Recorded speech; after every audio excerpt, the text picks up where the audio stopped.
Si Aris at Matcha ay mga high school student na matalik na magkaibigan mula pa noong kindergarten. Isang umaga, napansin ni Aris ang isang magandang babae sa labas ng paaralan at agad itong naakit sa kanya.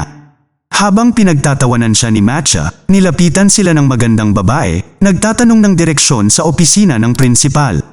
Natulala si Aris sa kanyang ganda ng ilang segundo bago niya mapagtanto at tulungan siya sa mga direksyon. Sa mga sumunod na linggo, ilang oras siyang nag-iisip tungkol sa dalaga. At sa pamamagitan ng mga tao sa paaralan, nalaman niya na ang pangalan ng babae ay Norma. Isang araw, nasa basketball court si Aris, tinutulungan ang kanyang sikat na kapatid sa isang bagay.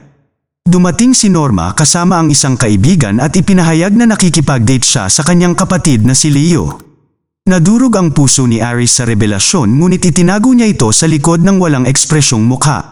Sa hapunan, tinanong niya si Leo kung ito ay totoo. Pinatunayan ni Leo na siya ay isang rebound lamang mula sa kanyang huling relasyon noong una. Ngunit kamakailan lamang ay nagsimula siyang magustuhan ni Leo. Hindi sinabi sa kanya ni Aris ang nararamdaman niya kay Norma, natatakot na masira ang kanilang relasyon. Araw-araw ay pinagmamasdan niya silang magkasama at nalulunod sa kalungkutan. Pinipilit niyang mag-move on pero hindi nakakatulong ang katotohanan na sila ang pinakasikat na couple sa paaralan. Napipilitan siyang panoorin silang magkasama sa lahat ng post ni Norma. Isang weekend, naghahanda ang mga estudyante para sa isang programa sa paaralan nang makatanggap si Aris ng tawag mula kay Leo. Nagkaroon siya ng ilang problema sa relasyon nila ni Norma at gusto niyang ibigay sa kanya ni Aris ang telepono. Ngunit, biglang dumugo ang ilong ni Norma. Tinulungan siya ni Aris at ng kanyang matalik na kaibigan na si Margot sa banyo. Nang sa tingin nila ay ayos na siya, bigla siyang nawala ng malay. Siya ay agad na isinugod sa ospital upang suriin siya sa CAT scan. Sinuri ng doktor ang pagsusuri ngunit walang nakikitang kakaiba. Iginiit ni Norma na sa tingin niya ay may problema siya dahil nakakaranas siya ng kakaibang pantal sa kanyang likod. Dumating sina Leo at Aris upang bisitahin siya sa ospital. Iniisip ni Norma na may kapangyarihan na magpagaling ang banyo ng paaralan dahil ito lang ang lugar kung saan hindi siya nahihilo. Ang iba ay naniniwala na ito ay nagkataon lamang ngunit si Aris ay nagsimulang magsaliksik tungkol sa kababalaghan. Pagkatapos gumugol ng ilang oras sa internet, nakatagpo siya ng isang kondisyon na tinatawag na electromagnetic hypersensitivity. Ibig sabihin, allergic si Norma sa mga electromagnetic wave na ibinubuga ng mga telepono at iba pang device. Mas maganda ang pakiramdam niya sa banyo dahil dead zone ito kung saan hindi nakakakuha ng signal ang mga telepono. Nang sabihin ito sa ina ni Norma, binanggit niya na dead spot din ang kanyang kwarto kaya't nakakatulog lamang si Norma sa kanyang kama. Ibinunyag ng doktor na walang tiyak na paraan upang patunayan na siya ay nagdurusa sa syndrome na ito. Ngunit kung totoo man ito, ang lunas dito ay hindi pa nahahanap. Sinusubukan ng pamilya ang iba't ibang mga alternatibong pamamaraan mula sa acupuncture hanggang sa hipnotismo ngunit walang gumagana. Si Leo ay labis na nag-aalala sa kanyang kasintahan na siya ay gumaganap ng hindi masyadong maganda sa isang mahalagang laban sa basketball. Pagod na siyang tumakbo ng pabalik-balik kay Norma ngunit nakonsensya siya nang pinili niya ang basketball kaysa sa kanya. Ang kanyang kondisyon ay patuloy na lumalala sa bawat sesyon ng therapy at sa pagtatapos ng 2 linggo, halos hindi na siya makalakad. Nagpa siya ang pamilya na ipadala siya sa bahay ng kanyang lolo't lola na nasa kabukiran na walang wifi o electronic device. Siguradong gagaling siya kung dito siya mananatili. Natutuwa si Norma na nakakasama niya ang kanyang pamilya. Gayunpaman, natatakot siya na hindi matiis ni Leo ang isang long-distance relationship. Dahil sa kanyang pagkawala, ang kanyang tinaguriang matalik na kaibigan na si Margot ay nagkakalat ng mga tsismis tungkol sa kanyang pagbubuntis. Narinig ni Matcha ang mga ito at sinabi kay Aris. Nangako si Leo na bibisitahin si Norma tuwing weekend. Gayunpaman, naligaw siya sa kanyang paglalakbay at kailangang bumalik sa bahay. Samantala, sina Aris at Matcha ay pumunta kasama ang ina ni Norma sakay ng sasakyan, kaya hindi sila nahirapan na hanapin ang lugar ni Norma. Inuna pala ni Leo ang basketball practice kaysa sumama sa kanila sa umaga. Nasiraan ang loob si Norma dahil isang buong linggo niya itong hindi nakakausap dahil walang wifi. Ang susunod na katapusan ng linggo ay ganoon din. Tuwang-tuwa siyang naghihintay sa kanyang nobyo na hindi dumating habang binibisita siya nina Aris at Matcha na may dalang ilang regalo. Gumawa rin si Aris ng isang tinfoil na sombrero na dapat na magpalihis sa electromagnetic wave na makakatulong sa kanya. Nagpapasalamat si Norma na marami siyang ginagawa para sa kanyang paggaling ngunit lihim niyang hinihiling na si Leo ang gumagawa nito. Sa kanilang susunod na pagbisita, ipinakita ni Matcha kay Norma ang isang screenshot na pinagtatawanan siya ni Margot. Nagpa siya ang grupo na turuan siya ng leksyon, bagamat may pag-aalinlangan si Aris tungkol sa plano. Pinagsuot nila ng damit si Aris ng pambabae para magpanggap na siya si Margot at kinunan siya ng litrato. Pagkatapos, nahak ni Matcha ang group chat nila at nag-post ng larawan ni Margot at Norma na magkasama. Na sinasabing pinilit ni Margot si Norma na ipalaglag ang bata. Ang balita ay nalaman ng mga kaibigan ni Margot at hindi na nila ito kinausap. Gayunpaman, nag-backfire ang plano ng kumalat ang screenshot ng mensahe sa buong paaralan at nagsimulang maniwala ang mga tao na ipinalaglag talaga ito ni Norma. Sa susunod na katapusan ng linggo, binisita ni Leo si Norma sa unang pagkakataon ngayong linggo.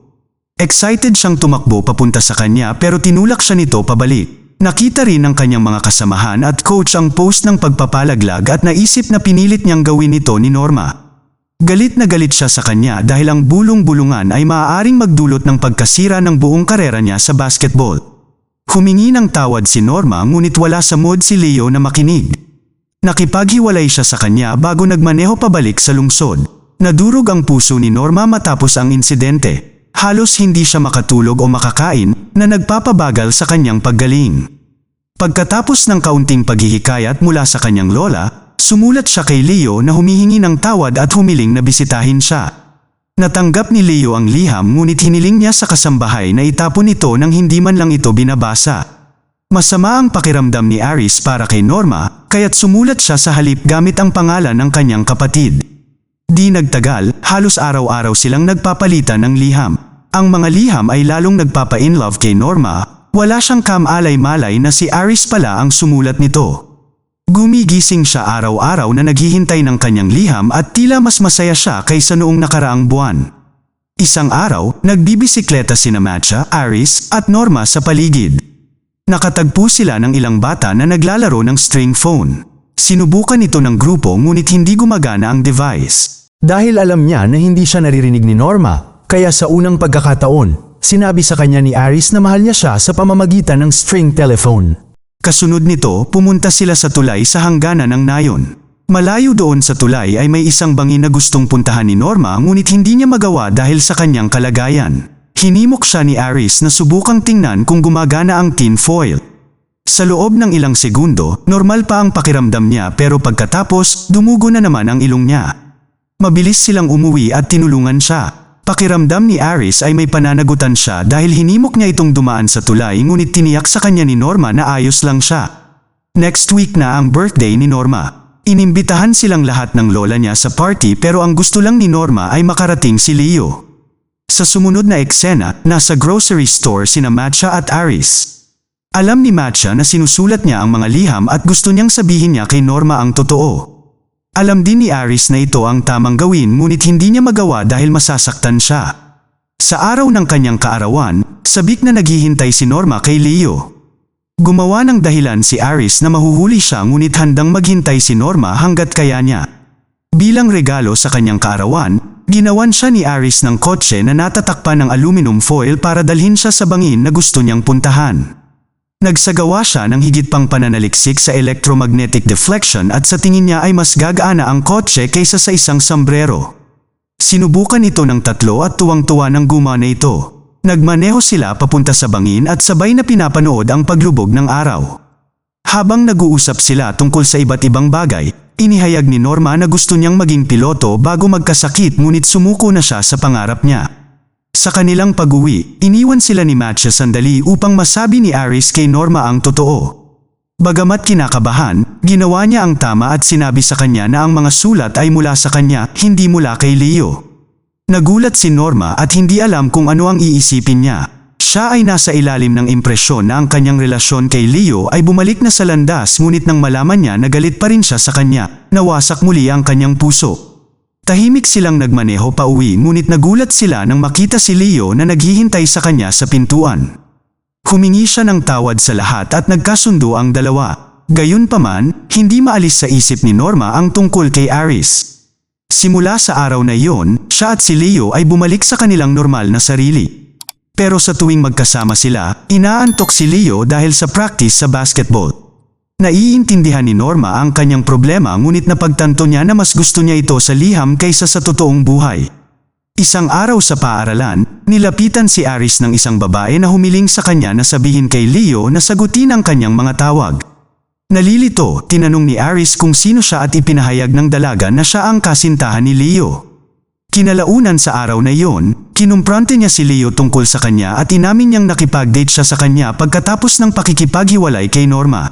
Sinabi niya na mahal pa rin niya si Norma at nalungkot pagkatapos ng breakup ngunit hindi kumbinsido si Aris.